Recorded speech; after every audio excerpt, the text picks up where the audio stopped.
there's no evidence for that whatsoever. We'll call them brides. Is a complete pseudoscience, faith-based statement. Don't you see the problem with that? Well, then count me a fool, brother. Can't even begin to comprehend. Fighting like a man, but his man jams. Integrity is knowing yourself and knowing the reality of the world that you're in. Throw your javelin at me, man. Like, by God's grace, grabbed a lion by the mane and beat it to death with a cudgel in his hand. What is that? Hey, gang, and welcome back to the shed for another riff session here, and maybe some more stories. Look, I've been talking about integrity on this channel, and some of the principles of integrity that I have brought forward, just the fundamental principles, are that we need to know ourselves, and we need to know the world that we are in. Because if we don't have the right framework for what we are and what our existence is, then pretty much anything that we build on top of our foundational understanding to try and cope with this world and find meaning in it is going to be utterly fruitless.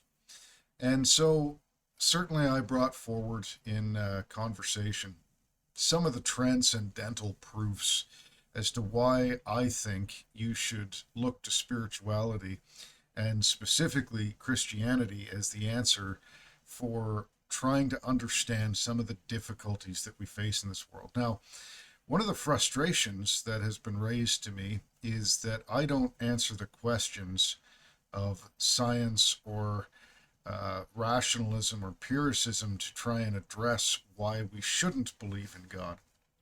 And I respect that you might wonder why I'm coming at this and just saying, look, you know there is a God, because you fundamentally have an experience of things that are unexplainable, like love, like the order of music, like the fundamental aspects of experience with the world that demonstrate that you are subject to things greater than yourself. Now, look, I want to try and address some of these arguments and to answer the challenges that are being raised. The the issue, of course, that I'm going to face here is that I can't disprove the argument that we can't measure God in an empirical way. But that that whole challenge falls flat in the face of the real understanding of the nature of the bias of science. So, you might wonder where I'm going with this.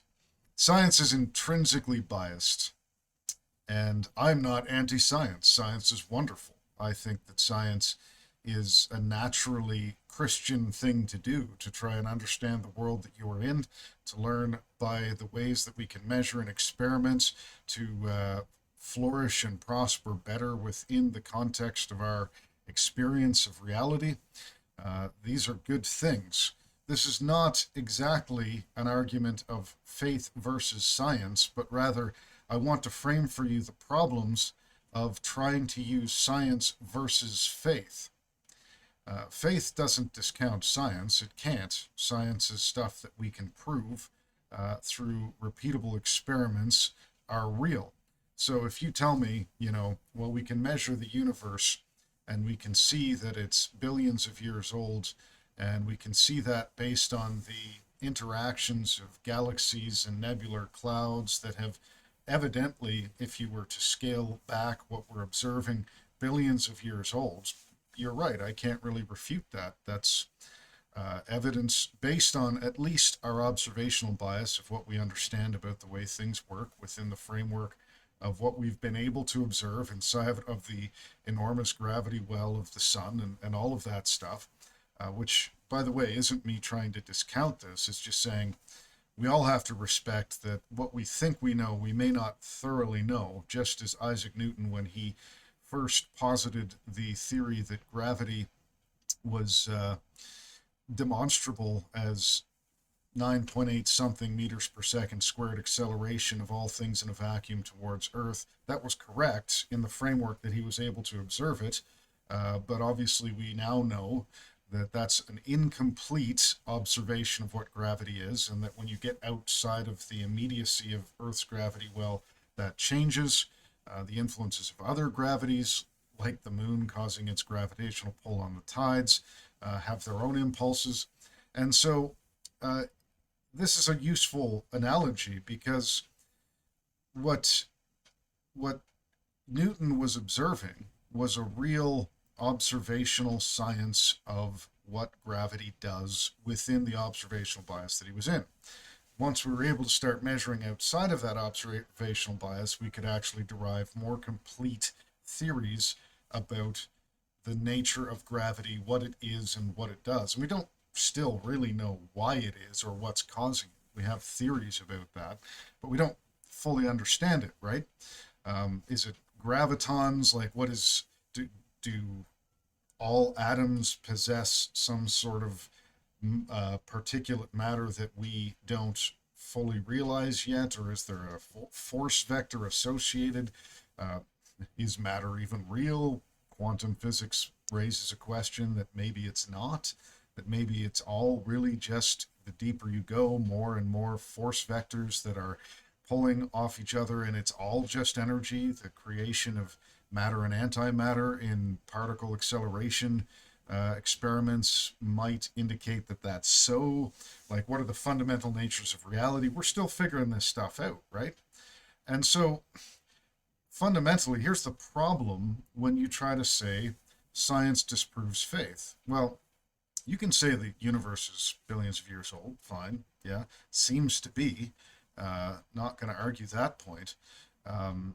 But why does that discount the reality of God or the reality of your spiritual experience of things that don't have empirical data, like love, justice, meaning, purpose, these things that functionally can't exist in a materialistic explanation of your universe because they are outside of your ability to measure using scientific methods. Now, here's the fundamental problem. You can't discount or disprove the reality of forces like love and justice, that these things that you fundamentally recognize in your heart as being needs of humanity, they exist on some level, but they're outside of the measurement of your instruments. So those who would go for a pure scientific approach to explaining human existence and meaning, they're forced to deal with the fact that these things don't have measurable metrics, and you don't have devices that can measure them. And so they're outside the scope of what you can functionally talk about.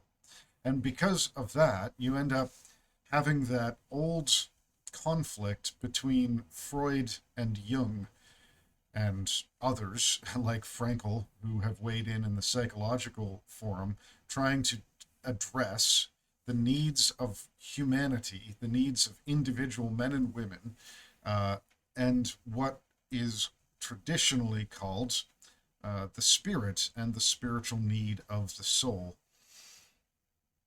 So Jung and Freud both were pioneers in the field of psychology. And in that field, they tried to understand the psyche. Psyche is just Greek for soul, by the way, or spirit. And so the study of the soul is actually the right understanding of the meaning of the word psychology. Freud came at it from a purely empirical, scientific, materialist approach, saying that we need to discount anything that is supernatural, as in not material, not a function of the chemical processes and the electrical processes inside your nervous system and the biological function of a human, because those are the things that we can actually interface with. Jung disagreed with him, and they actually ended up breaking, and two main schools of psychology were derived from that. The first and most prominent, certainly in North America and most of the Western world, is Freud's, and of course, everything he said is later discounted, but we went down that materialistic, chemical, electrical, biological approach to psychology. And psychology is rightly called a pseudoscience because it doesn't actually have the means to try and measure all of the things that are happening related to the experience of a conscious person. You have huge problems when you go down the chemical, biological answers to what's being experienced by a human being. Psychology, in a broad metric, is able to measure the experience reported. Now, this is important. It's reported by people, and then to derive conclusions about the general causes in environment and biology, so experience and biological construct that might be causing those experiences. So, what are the actual instruments that we use to measure the psychological phenomena that we're studying? The answer, of course, is fundamentally, first and foremost, stay with me here, it is a human being's consciousness that is being used as the device to measure the psychological experience of a man or a woman. It is their consciousness which is reporting the experience. It is therefore the consciousness which is the instrument of measurement for that experience.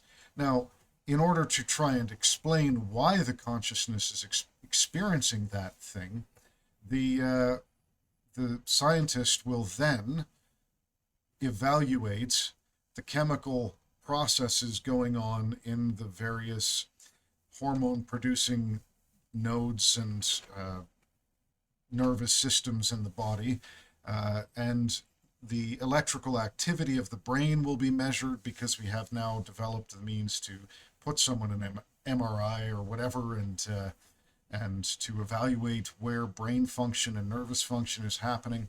And then we can say, well, there's chemical deficiencies generally associated with depression, anxiety, PTSD, schizophrenia, etc. Certainly, you can look at the enormous amount of investigation that's gone into things like Alzheimer's and dementia, and you can see the decreased brain activity, and that's all good. But the problem is that you're not actually able to know what is a causal relationship and what isn't, although we're working with repeated experimentation to try and derive those things. So, sure, fine, yeah, there's some chemical deficiencies which lead to depression, for example. But when you see somebody who's experiencing depression, how do you know whether or not the chemical deficiency is the cause of the depression or if it's caused by the depression? Because there's an incredibly complex system at play in the brain and in the nervous system and in the endocrine system and in the vagus nerve, which is related to your diet and the nutrients and nourishment that you're giving this enormously complex biological entity that is your body, right? And so there's all of these things working into it, and it's a tremendously complex system. So trying to find causal links is very, very, very, very hard. And yet they're doing their best to try and work these things out. And that's the result of the Freudian materialistic chemical biological approach to psychology. What that can't answer, though, is the spiritual experiences of humankind. Now, if you are going to enter into the realm of science as an instrument of measuring scientific data, the human consciousness, which is what we're doing in psychology, which is why it's a pseudoscience and not a pure science, because it some of it, the biological aspect we can call science to some extent, but we're dealing with that human instrument of measurement. The human consciousness is our instrument of measuring human experience. Okay. now we have to give some credit to Carl Jung's rebellion against Freud when he said there's a problem with what you're doing, and that problem is that people have spiritual experiences, and what's more, they're inexplicable because people are able to report things which can't be defined or explained by biology or by nurture, because they have come up with these archetypes or these common spiritual experiences which they can't possibly have knowledge of based on the way that they were nurtured or the knowledge which they have experienced, which have commonality throughout time. And isolated people have come up with the same archetypes, and these spiritual experiences are common across isolated human experiences. And so there's got to be something going on here, which he called the collective unconscious. And he said there's something at play, whether it's outside of us or whether it's something generated inside of the human person. He derived from his study of enormous numbers of patients and studying enormous numbers of case studies that there was something real about spiritual experience. And he couldn't define what that was scientifically, but he acknowledged that it was. Right? So now you have your two camps, and the one is simply saying, I will not consider anything that I can't measure biologically, chemically, or electrically. And the other is saying, well, you've already said that the instrument for measuring human experience is the human consciousness, and the human consciousness does measure all this stuff. And now you have to ask the question, why are you excluding the experience reported by millions upon millions of people? In fact, the vast majority of humankind. And I would argue that those who are not reporting spiritual experience, it's actually because of a bias that tells them to discount that, which is why 90% of humans plus report having some spiritual experience or need of spiritual experience in their consciousness interface with reality. Right? That's a bit of a long preamble here. The point that I'm driving at here is that when you try to discount the reality of spiritual experience, are not actually being honest with what psychology is or what you are, what humanity writ large is. You have said, here is the bubble of things that I will allow into consideration when I'm trying to examine what truth is. So if you want to level at me, Dawkins, Hitchens, Neil deGrasse Tyson as the paragons of true search for truth, I'm going to tell you right now, those individuals have a clear, fundamental, and obvious bias in their efforts to try and explain human reality, and that is that they have excluded as having a valid entry into the conversation the entire conversation of what is human experience reporting. So you can say, oh, well, love is simply the experience of an evolutionary mechanism that is based on a herd instinct for altruism, which enhance the survivability of humankind. That's fine. Now, what I want to convince you of here is that what you've just made is a faith statement. There is no evidence for that whatsoever, and in fact, it flies completely in the face of what reasonably can be expected of a mechanism of evolution, because evolution selects for that which is most predominantly likely to produce further genetic offspring. So altruism is the opposite of what does that. The willingness to sacrifice and to do what is in the better interests of the whole is the least likely to produce offspring that are viable. Genghis Khan is said to have like 10% of humanity or perhaps just in Asia, I'm not sure how that works, is his direct offspring. Well, that's not because he was altruistic. That's because he was a vanquisher and a taker of, we'll call them brides. And he produced a lot of offspring because he took what he wanted at the expense of everyone around him. And perhaps you could say, well, he created order. Yeah, he did, of a kind. The kind that is uh, born in terrible fear of immediate extinction should you defy the will of the originator of that order. But here it is. Okay, you don't actually have a scientific grounds to justify any argument for evolutionary inherited altruism. The concept of justice being an evolutionary hangover is a complete pseudoscience, faith-based statement. It is rooted not in observational science. It's rooted in a fundamental conviction that I will not tolerate into the entry of the dialogue for truth anything except that which I have control over and am able to be the master of. That's not science. That's the opposite of science. That kind of science would actually ground any further progress. When you say, I will not accept the possibility of things I can't already measure. Don't you see the problem with that? Look, guys, like Neil deGrasse Tyson saying that, yeah, I will not accept the possibility of Christ, and anyone who believes in that is a fool.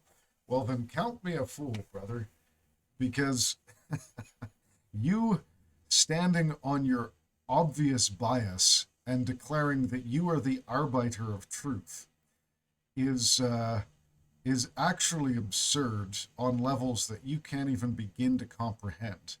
It's the opposite of scientific skepticism to make a claim like that. Try investigating the reality of human experience of religion. Give an answer for why, as I said in an earlier video and have demonstrated the scientific proofs in peer-reviewed studies, which are irrefutable, that the mental health outcomes and the mental well-being of humanity who engage in religious experience is unequivocally and irrefutably better than those who don't. That those who engage in religion actually on a much higher level than those who engage in the biochemical psychology which excludes any spiritual explanation actually have significantly measurable higher outcomes coming out of depression, anxiety, and even things like schizophrenia and those things which are supposedly incurable. Okay?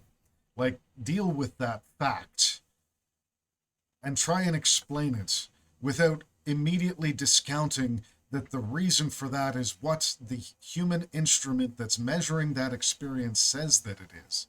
Explain to me why my experience of God through Jesus Christ isn't real based on your scientific evaluation of my chemical biological processes. The thing is, you can't. And that's the fundamental problem with this whole argument.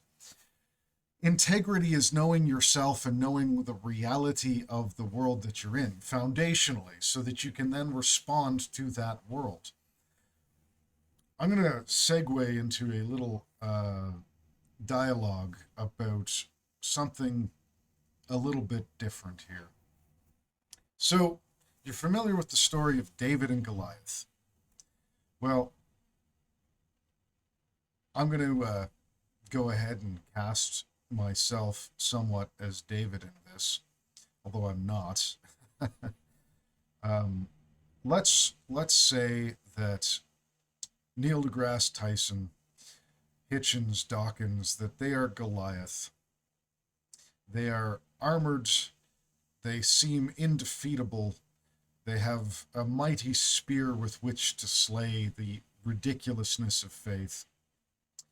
Um, People don't understand generally the story of David and Goliath properly. Um, the story of David and Goliath is not the story of a little boy with a slingshot killing a giant. It's completely misunderstood by most people who read it, including Christians, I think, who look at this story and miss what it's actually saying. They don't even really read what it says. So you have this mighty figure. He's standing up as the enemy of the nation of Israel. He's 9'6". He has 300 pounds of bronze weighing him down. He is a mighty, heavy infantryman carrying a huge spear with a mighty bronze head. He's very similar to Ajax in the Olympiad, in which we have the story of this guy with 100-pound bronze shield who stands against the Trojans, and they all sling their javelins at him, but he stands behind it, and these javelins bounce off it like straw, and he holds the field alone against a whole contingent of enemies, right? And yeah, like that's a thing. That's not even unbelievable for a man of tremendous strength to be able to wield 100-pound spear and place it in the dirt and stand behind it and so on. If it's embellished, it's not beyond reason that there was something like it in reality.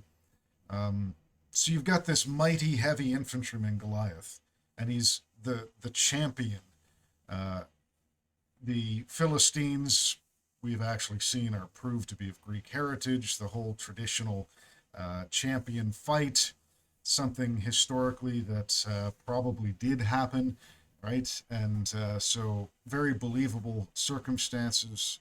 You know, whoever will stand against our champion will choose the fate of this battle. And none of the Israelites are prepared to go and fight this guy, right? And so the traditional understanding of the story is, yeah, so this little boy comes and he believes in God enough to go and fight, and so by miraculous intervention, this boy manages to hit Goliath in the soft spot of the head and knock him unconscious, and he cuts his head off, and victory. True, to some extent. What most people are missing in this story is that David comes and he goes to the king and he says, I will fight him. Your servant David has slain the bear and the lion in the field to protect his flock. He has seized both by the beard and struck them dead. So David wasn't a little boy. David, in this story, was a pretty serious, brawling, strong man. He supposedly, by his own confession, by God's grace, grabbed a lion by the mane and beat it to death with a cudgel in his hand, and did the same with a bear. That's not a small child that we're talking about. Okay, so that aspect of the story is not correct if you're imagining a small child who is like weak in everything but is miraculously saved. No, this is a serious person to reckon with. And then we're like, okay, well, the sling is a paltry little weapon, and anyone using a sling stands no chance against a giant armored in bronze. Absolutely not true. Not true at all. This is a fundamental misunderstanding of what's going on here. David is given the armor and sword of Saul, tries it on, and he's like, this is not fitted for me, and I'm not used to these things, so no, I'm just going to go fight him with my sling. And people are like, oh yes, so he's unarmored, he stands no chance. No, dude, like, you have to understand that slingers were a very lethal force in the battlefield of the ancient world. The slinger, I mean, the Balearic slingers and the Rhodian slingers were cherished mercenaries throughout the ancient world, right up until the fall of Constantinople, 1453, I think it is, that the slingers were used against arquebusiers and knights of the Turks on the walls of Constantinople because they were still a force to be terribly reckoned with. A slinger can drive a skilled slinger can drive a stone in excess of 300 kilometers per hour into a target. And what most people are missing in this story, because they're not fully versed in what Scripture says, is that there was a tribe of Israelites that were famous as slingers, the Benjamites. They had 300 slingers that could hit a hare at 20 paces, like a hare, not a rabbit. And this isn't even hyperbole. Like the experienced champion slingers of today who haven't been doing it as their whole life can drive a stone at 20 paces into a pop can at like 200 plus kilometers per hour. Now, take somebody who's been doing this from their childhood all day long, every day, as practice for protecting his sheep from wild animals, and who comes from a tradition that has cherished this art of war, and understand that this is an extremely lethal and dangerous person. Slingers as skirmishers obviously couldn't stand in hand-to-hand combat against an armored up heavy infantryman, but they didn't have to. If you read Celsus and Vegetius, who wrote, and I actually did go back to the sources on this one and read the primary sources, as at least through translation, they discuss medical practice of trying to deal with combat wounds in the ancient world. And sling stones were incredibly deadly, and they were incredibly deadly for a lot of reasons, because even though you had a helmet on, people were knocked insensate and never woke up again when they were struck by these sling stones. People's arms and legs, when they would be hit by these stones, it would break bones, and the stones themselves would shatter and penetrate the wounds, and those wounds would fester and be rotted off, and the man would die of blood infection later on. Slings were greatly feared, actually, on the field of combat, because it was almost impossible to dodge a sling stone because it was going too fast. A javelin, you could actually use a shield to try and deflect if you were very skilled. A sling stone went so fast, like consider that an expert batter is trying to hit a ball going about 100 miles per hour. That's like 160 kilometers an hour, right? This stone is moving twice that fast. And now you're trying to actually intercept it using your reflexes when it's traveling in swarms, usually, because slingers would go out in groups and fire into advancing groups of skirmishers, and then if they could defeat them, they would fire them into the heavy infantry. And the only way to stop the slingers, by the way, was for the heavy infantry, if the other side won the skirmishing battle, the heavy infantry to then close with the other infantry until they were too enmeshed in close combat for the skirmishers to continue wounding them with, or killing them with, slings or arrows or javelins, right? And making it so that to continue that skirmishing battle would be to wound their own people. And that's why there were like cavalry on the battlefield, to try and prevent these skirmishers from continuing to harass.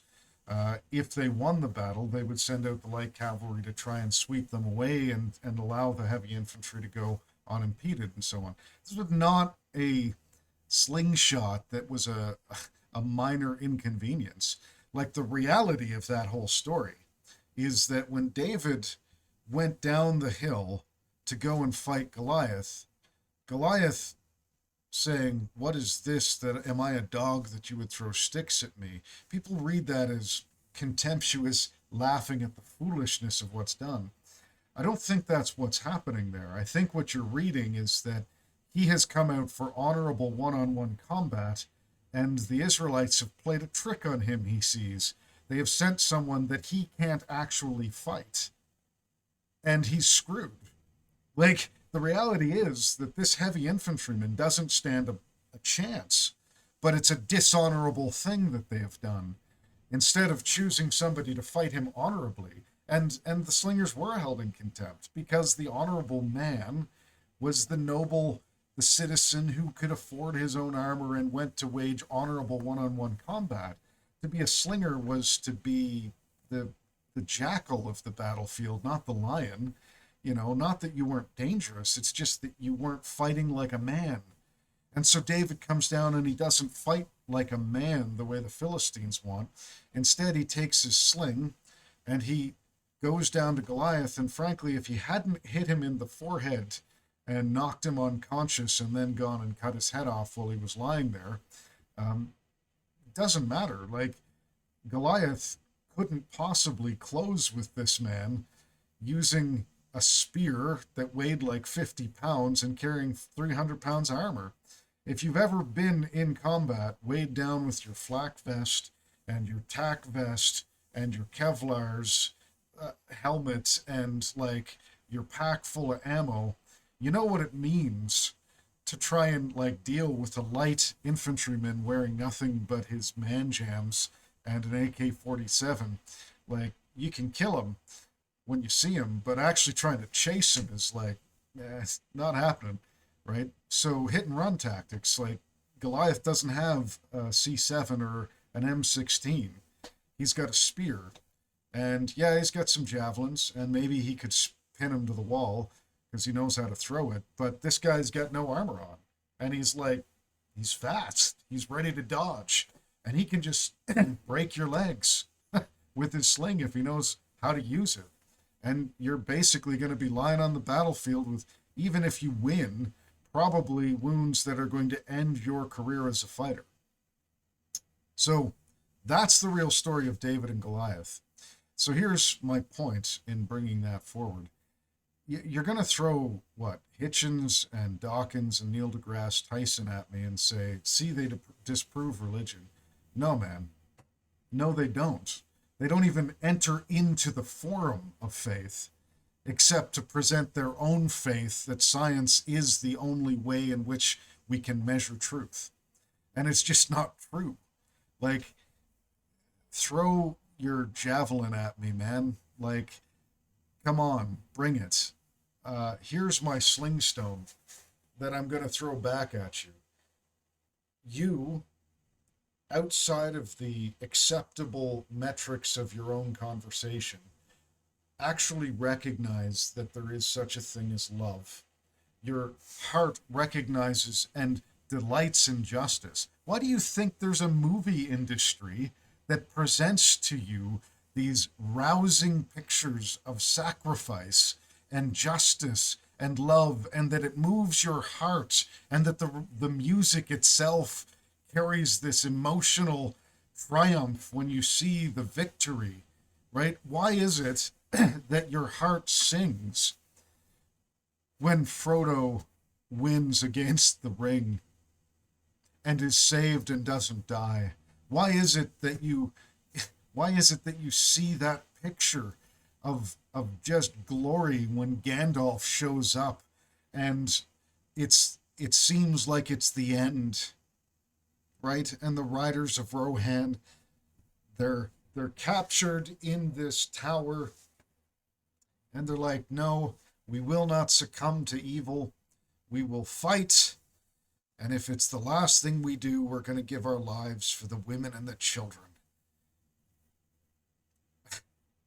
Why does it just sing in your heart? What is that when you watch these riders go down the ramp to their death?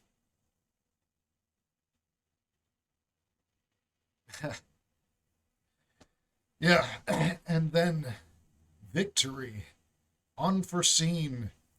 Gandalf the White has arisen, and he's brought salvation.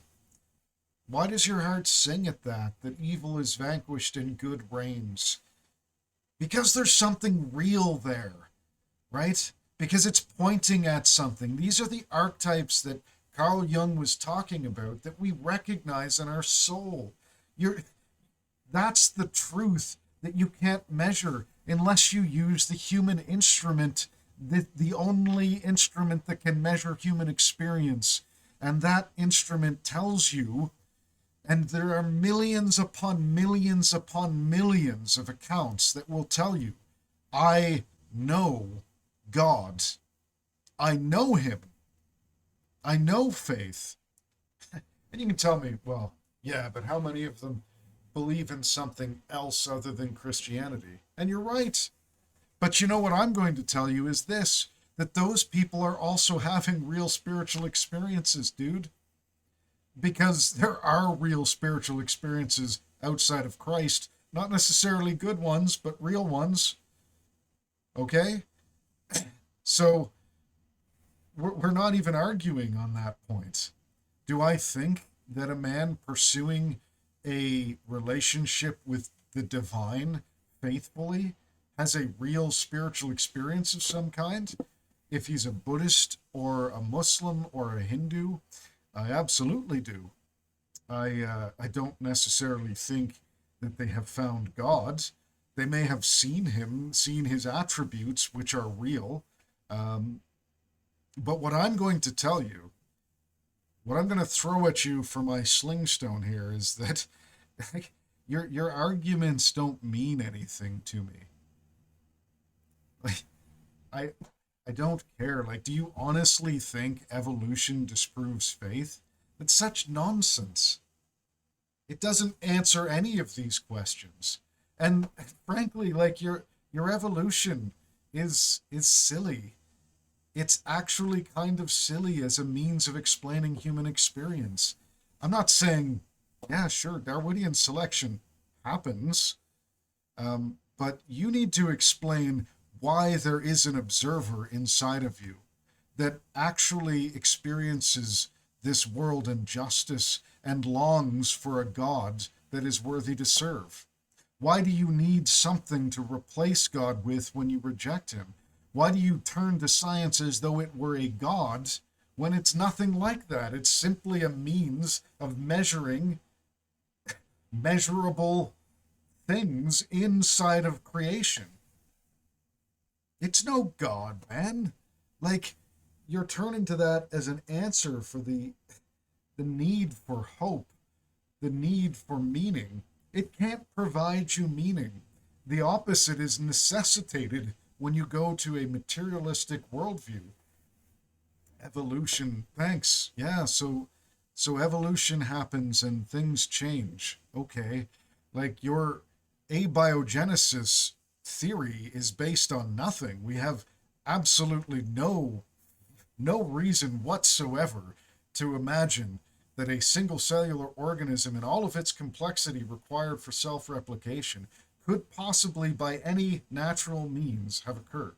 Not in a billion years, not in a trillion years, not with an infinite number of opportunities. Based on the natural laws that we know, is there any reasonable expectation for this to happen? It's a pure faith experience to say this answers everything.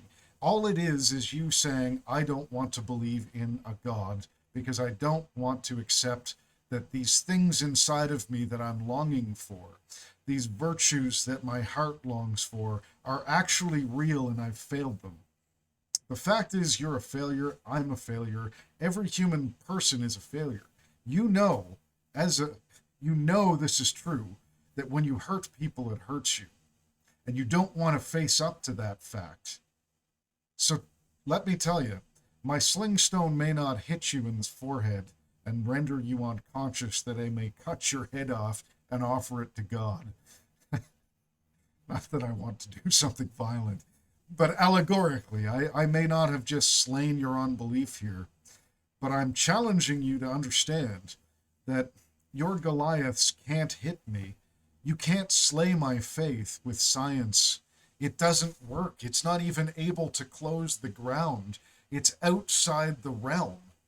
Like, science doesn't answer the bills, man. It doesn't pay the bills or answer the questions of faith.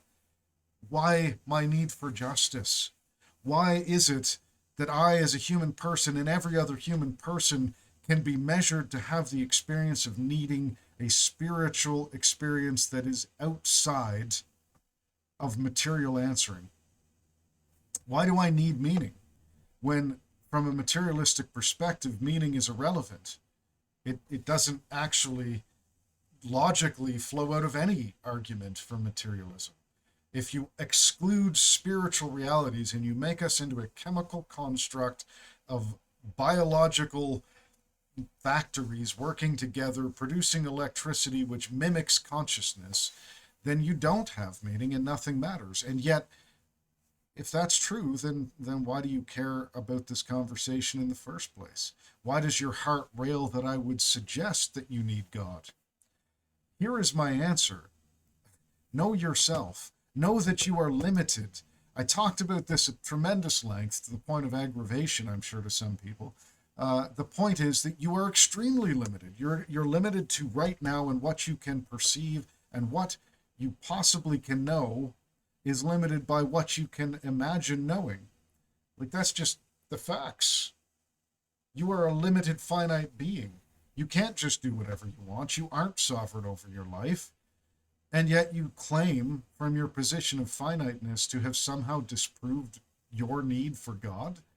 Why do you care? Why do you care? Why does Dawkins care, or Hitchens care, or Tyson care about people like me saying that you need faith? You need faith in the saving work of Jesus Christ, the Son of God, God incarnate, who entered into material creation and took upon himself mortality so that he might offer truth to you, and that he rose from the dead. That this, I believe, fundamentally is a fact. I believe, beyond question, as is evident in history, that men who believed they had seen Jesus Christ risen from the grave, with all of the teachings they brought to us in Christendom, in Christianity and biblical teaching, that they died for those things because they believed that it was true. Explain that in your materialistic framework. Collective delusion, mass hysteria, they gained nothing from it except that they knew some means of having meaning that transcended the need for material wealth, life, prosperity, happiness, the freedom from physical suffering. And that belief has been proof against every effort to oppress it in the history of the world. You tell me God is dead. Really?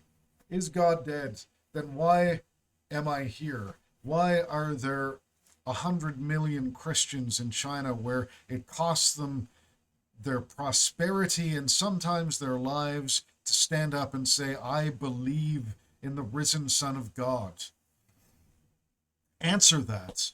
Answer why Hindi converts will accept being rejected by their families and being persecuted and sometimes killed by bandits who consider them to be targets of ease. Read the book that made your world by Vishal Mangalwadi. Anyway, some guy, you can look it up. I'm sure you'll figure it out. Vishal, the book that made your world. From a Hindi perspective, as a convert, from living in that world, the difference that it makes to live for Christ and to have meaning that transcends all of these needs. It's real. And you can't just refute it by saying, I can't measure it scientifically. Here's your instrument. I am measuring it. I am reporting to you my measurements. Why is that somehow less valid than the other instruments of measurement that tell you things that are completely impossible for you to observe? Why is the Higgs boson particles observation, which is 5 or 6 tiers of technological interpretation away from the ability of human comprehension to measure, why is that valid? And my instrument and your own instrument, why is that not valid? Explain that to me. Explain why you can discount every instrument that measures spirituality, which is a thing you can't see or touch, but you'll accept that atoms exist when you can't see or measure them. Tell me that, well, I can actually prove that atoms exist because they have a tangible effect upon the world, and we can do things that verifiably have an outcome. That's true. And if you believe in Christ, that also has a tangible effect in reality, and it has a perceivable outcome. People who actually believe in Christ and not just believe in the religion of Christianity are willing to die without having any reward on this earth for what they believe. And they have joy in difficult trials, in suffering, in loss, and it's real. And they all these instruments are reporting to you that this is real. So why are you discounting that? It's measurable. You can actually do psychological studies. They have been done, and they prove to have a tangible, measurable effect in the life of the people that have perceived it. So, look, throw your materialistic argument at me. Come on, come at me, Sam Harris. I'm not even going to wage that battle with you because I just don't care. Like, fundamentally, that doesn't mean anything to the reality of the experience of God. It's nonsense. Can I sit here and talk about intelligent design and the flaws in making a scientific argument against God? I actually can. I have, I think, a fairly competent mind. You know, I think I've demonstrated the capacity to be deemed a creditable intelligence. I was seen fit to command as a military officer. That's not necessarily much of a, yeah, I mean, fine. Nevertheless, you know, I can have that conversation, and we can we can talk on the grounds of science. It's just not relevant. Like, it doesn't disprove anything. I'm sorry. I'm not sorry. So, look, don't listen to the argument that somehow you can just discount your need for God, your need for meaning, your need for love as biological impulses that have no meaning.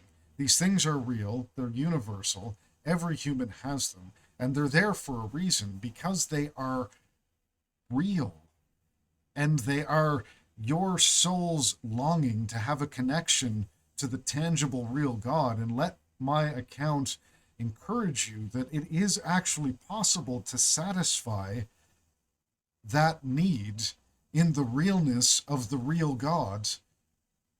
Know yourself and know your world. If you automatically exclude the possibility of God from your worldview, then you don't know your worlds, and you aren't actually acting in integrity because you're denying the claimed experience of the only instrument that can measure these things in the millions upon millions and indeed billions of people who can state with conviction that these things are real and that it has a measurable effect on their lives. So I leave you with that, and I invite you to question what you think you know, and by all means, come at me with your scientific arguments for why I'm wrong. I'll even answer them as best I can, and I'll address them. You know, you might want to say, well, you didn't really answer the billions of years of the universe. I mean, functionally, I don't care a whole lot, but I can answer that. It's not actually as hard as you think it is. Time is by no means a constant, as we know. It's actually not constant at all, and we can manipulate it using things like speed and mass. And so the idea that the universe is billions of years old doesn't have any real bearing on what we're talking about. You can come at me with evolutionary arguments, and I mean, evolutionary arguments have convinced an awful lot of biochemists that there needs to be a creator for this to be possible, what we've experienced. So take some consideration of what evolution is.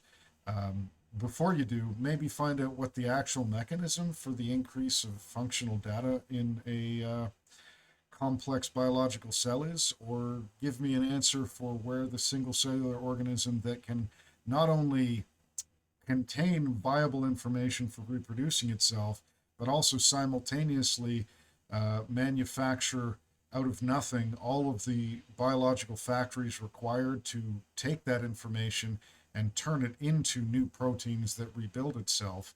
Answer that question for me and where that structure comes from. And then maybe we'll have a conversation. You know, um, the argument, look at a car and you know it was created, it didn't just spontaneously come to being, is actually far too small to explain the complexity and the difficulty of actually making the correct uh, biological construction materials even available in any sort of coherent way that they could even combine into that construct. Like, that's not how biochemistry works. So the car is actually easier to explain by natural processes than the original cell, right? So I can answer those questions if you really want me to. But that's not the point here, guys. The point is that you know that there is something real about your need for justice, for love, for God, and you're not going to find it there. It's great stuff, science. Love it. But that's not going to point you to the answer that you're looking for. Instead, maybe listen and hear out the possibility that there's something very real in my experience and the experience of countless others like me who will tell you with absolute confidence, God changed my life, and he continues to do that. And he has done things in me that are inexplicable.